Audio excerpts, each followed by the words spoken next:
जरूरी नहीं पर मूवी को लाइक या डिसलाइक कर दिया करें। मूवी का नाम है लास्ट सेंटिनल। तो कहानी के शुरू में हमें बताया जाता है कि इंसानों ने अपनी जिंदगी में बहुत सी गलतियां की, जिससे उन्हें बहुत सी मुसीबतों का सामना करना पड़ा और इसी वजह से समुद्री तूफान आए। आधी से भी ज्यादा दुनिया डूब गई, बची तो सिर्फ थोड़ी सी जमीन और उसी की हिफाजत के लिए एक चौकी बनाई गई, जो कि जमीनों की हिफाजत के लिए बनाई गई थी। समंदर के बीचों बीच वही चौकी दिखाई जाती है। उसे सेंटिनल का नाम भी दिया गया था। ये साल था 2063 का। जमीन का नक्शा पूरी तरह बदल चुका था। यहाँ पर 4 सिपाही पहरा दिया करते थे, मगर इनकी ड्यूटी 2 साल तक की थी। अब 2 साल तो हो चुके थे, मगर इन्हें लेने यहाँ पर अभी तक कोई भी नहीं आया था। हम देखते हैं कि ये लोग तूफानी रात में मछलियाँ पकड़ रहे थे। तभी इनका कैप्टन ये देखता है कि एक तूफानी लहर इनके सेंटिनल से टकराने वाली है, इसीलिए वो अपनी टीम को अंदर जाने का कहता है। अब ये जो मछलियाँ पकड़ रहे थे वो भी दोबारा से पानी में गिर गई थी। एक साथी जिसका नाम बेंस था, वो एक पाइप को ठीक करने जाता है जिससे चौकी में पानी आ रहा था। इससे पहले पानी और बढ़ता, इसने पाइप को ठीक कर दिया था। दरअसल इस चौकी को ऐसे बनाया गया था कि ऊंची लहर से भी इसका कोई नुकसान ना हो। ये पानी की लहरों के साथ ही अपने आप को एडजस्ट कर लेती थी। अब सुबह हो गई थी। यहीं पर इनका एक और साथी सेलिवियन बहुत दुखी था कि वो लोग उस तूफान की वजह से मछलियाँ नहीं पकड़ पाए, क्योंकि मछलियाँ पकड़ने का मौका इन्हें महीने में सिर्फ एक बार ही मिलता था। बेंस जो कि सेलिवियन पर बहुत नाराज था, वो कहता है कि तुम्हारा काम हमें अच्छे खाने खिलाने का है और तुमने कल रात मछलियाँ क्यों नहीं पकड़ी। मेरा काम इस सेंटिनल की हर चीज को अच्छे से रिपेयर करने का है, जो मैं करता हूँ और मैं अपनी ड्यूटी अच्छे से निभा रहा हूँ। यहीं पर कैप्टन सबको चुप होने का कहते हैं। दरअसल ये लोग अब अपने घर जाना चाहते थे। ये यहाँ पर रहकर तंग आ गए थे।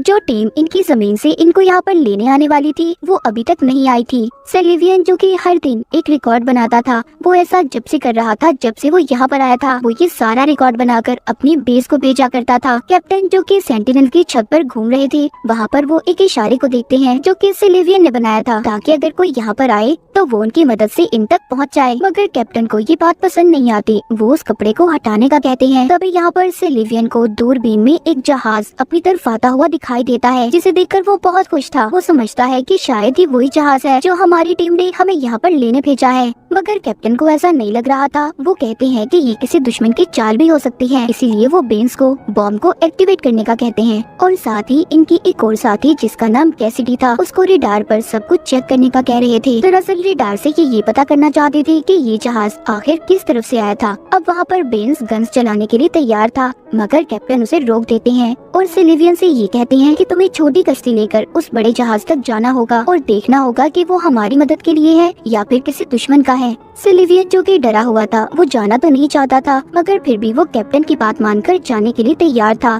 इसीलिए अब वो कश्ती लेकर उस जहाज पर चला जाता है। कैप्टन उससे बार बार राब्ता करने की कोशिश कर रहे थे, मगर वो अपने सिस्टम को बंद कर देता है, क्योंकि उसे शक था कि अगर जहाज में कोई हुआ तो वो उसे सुनकर पकड़ लेगा। उधर कैप्टन को ये लग रहा था कि सेलिवियन को दुश्मन ने मार दिया, इसीलिए वो कंट्रोल रूम में जाते ही बॉम्ब को कैसिडी को एक्टिवेट करने का कहते हैं। बॉम्ब को एक्टिवेट करने के लिए 2 चाबियों की जरूरत थी। वो ये सब कुछ करने से डर रही थी, मगर ये इनका फाइनल ऑर्डर था। उधर सेलिवियन जो कि उस जहाज की छानबीन कर रहा था, उसे वहाँ पर कोई भी नहीं मिलता, ना जिंदा इंसान और ना ही मुर्दा। वो ये सब देखकर मायूस हो गया था कि अब भी इनकी टीम में से इन्हें यहाँ पर लेने कोई नहीं आया। वो कभी भी अपने घर नहीं जा सकते। वो ये सोचकर वहीं पर बैठ जाता है, मगर इसी चक्कर में वो ये भूल गया था कि उसने कैप्टन को भी इस बारे में बताना था कि जहाज में कोई नहीं है। इसीलिए अब वो जल्दी से अपने रेडियो को ऑन करता है और कैप्टन को बताता है कि यहाँ पर कोई नहीं है। तभी जल्दी से वो बॉम्ब को चलाने से रोक देते हैं और अब उसकी दोनों चाबियों को कैप्टन ने अपने पास रख लिया था। वो कैसिडी से कहते हैं कि तुम जल्दी फैसला नहीं ले सकती, इसीलिए तुम्हें इन चाबियों की जरूरत नहीं है।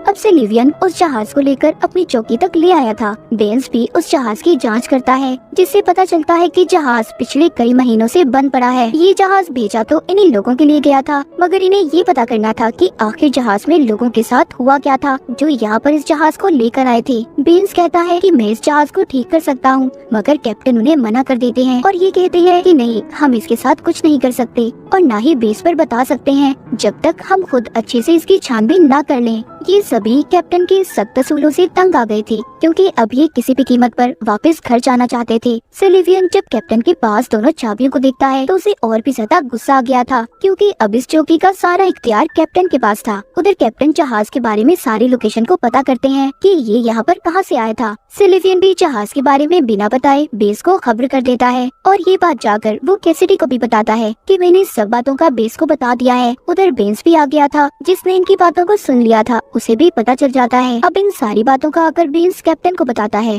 तभी वही इन्फॉर्मेशन इन्हें वापस मिली थी जो कि कल रात बेंस ने बेस को भेजी थी। इसका मतलब 1 साल से इनका अपनी बेस से कोई राब्ता नहीं था। जो मैसेज इन्हें बार बार मिला करते थे वो इन्हीं के भेजे हुए मैसेज थे। इन सब बातों के बारे में जानकर अब ये और ज्यादा मायूस हो गए थे। इनके पास अब कोई उम्मीद नहीं बची थी कि ये लोग वापस से अपने घर जा सकेंगे या नहीं। उसी रात बेंस छुपते हुए उस जहाज के अंदर जाकर इंजन को चेक करता है कि वो ठीक हो सकता है या नहीं। जब वो चेक करके वापस आता है तो सिलिवियन उसे देख लेता है और उससे पूछता है। बेंस जो कि उसे बताना तो नहीं चाहता था मगर फिर भी वो बता देता है कि हाँ, मैं जहाज के इंजन को देखने गया था कि मैं उसे ठीक कर सकता हूँ या नहीं, तभी हम घर वापस जा सकते हैं, वरना कैप्टन हमें कभी भी वापस नहीं जाने देगा। अब ये बात जाकर सिलिवियन कैसिडी को बताता है। उसे भी ये बात अच्छी लगती है। वो कहता है ऐसा करके हम शायद यहाँ से निकल सकते हैं, मैं और बर्दाश्त नहीं कर सकता। वो इस बात को भी जानते थे कि कैप्टन कभी भी इन्हें इस बात की इजाजत नहीं देगा, इसलिए ये दोनों बिना बताए जहाज को ठीक करने चले गए थे। अब जब ये वापस आते हैं तो इन्हें कैप्टन ने देख लिया था। कैप्टन जब उन दोनों को देखते हैं तो ये कहते हैं नहीं, हम इसे ठीक नहीं करेंगे बल्कि इसके एक एक पुर्जे को खोलकर अपनी चौकी तक लेकर आएंगे। ये बात सुनकर सिलिवियन को बहुत गुस्सा आता है। वो कहता है बस बहुत हुआ,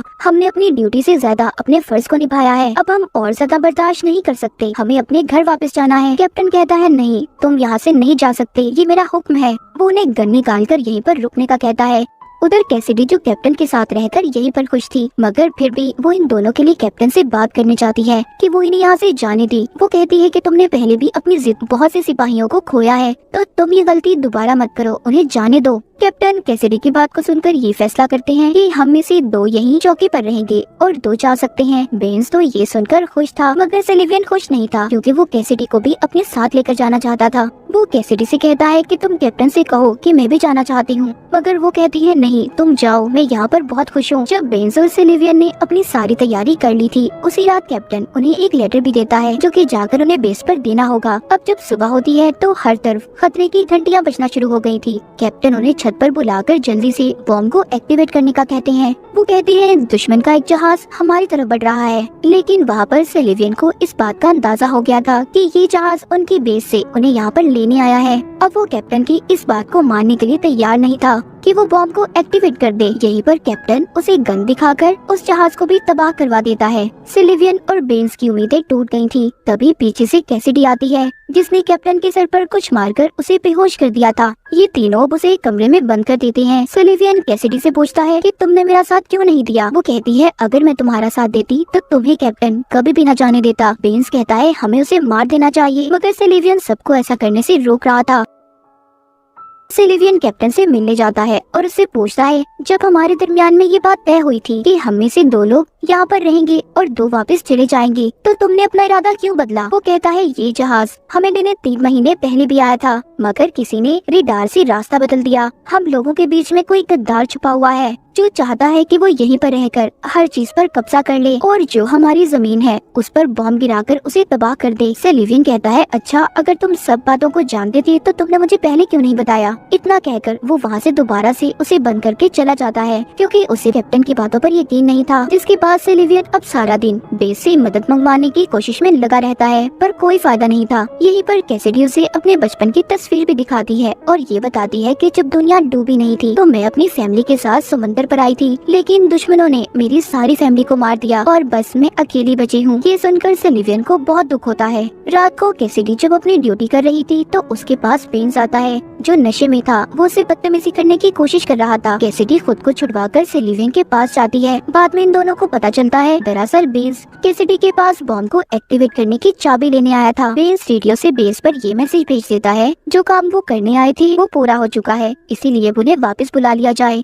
सिलिवियन और कैसिडी जल्दी से कंट्रोल रूम की तरफ बढ़ते हैं। सिलिवियन कहता है रुक जाओ बेंस, तुम ऐसे बॉम्ब को नहीं चला सकते और ऐसे किसी मासूम की जान नहीं ले सकते। ये बात सुनकर बेंस रुक गया था। वो रोने लगता है क्योंकि उसे वापस जाने का कोई रास्ता नजर नहीं आ रहा था। जिसके बाद ये कैप्टन को देखते हैं जिसके कमरे की खिड़की खुली हुई थी। इन्हें देखकर ऐसा लगता है कि शायद उसने समंदर में कूदकर अपनी जान दे दी। कुछ दिन के बाद इन्हें समंदर के बीचों बीच कुछ मलबा नजर आता है जिसे कैसिडी और सिलिवियन वहाँ से लेने जाते हैं ताकि वो उधर जाकर अपनी जरूरत का कुछ सामान ले आए। ये जब यहाँ पर मछलियाँ पकड़ रही थी तो सिलिवियन के जाल में कैप्टन की लाश आ गई थी जिसके सर पर चोट का निशान था। उसे देखकर ऐसा लग रहा था कि जैसे उसे किसी ने मारकर समंदर में फेंक दिया हो। अब जब ये वापस आते हैं तो सिलिवियन को बेन्स पर शक हो रहा था, इसीलिए जब कैसिडी दोबारा से बेन्स के साथ समंदर में जाने वाली थी तो वो कैसिडी को एक गन देता है ताकि वो अपना ख्याल रख सके। उनके जाने के बाद वो कंट्रोल रूम में जाकर सारी फाइल्स को चेक करने लगता है, जिससे उसे बेन्स की फाइल से ये पता चलता है कि वो दिमागी तौर पर बीमार था, मगर वो एक अच्छा इंजीनियर था, इसीलिए उसे यहाँ काम पर रखा गया। सिलिवियन को कैप्टन की सभी बातें सच नजर आ रही थी। उधर हम कैसिडी और बेन्स को देखते हैं जो दोनों एक दूसरे को देख रहे थे, और यहाँ पर हमें पता चलता है कि कैसिडी ही वो जासूस थी जिसने 3 महीने पहले आए जहाज में लोगों को गन से मारा था।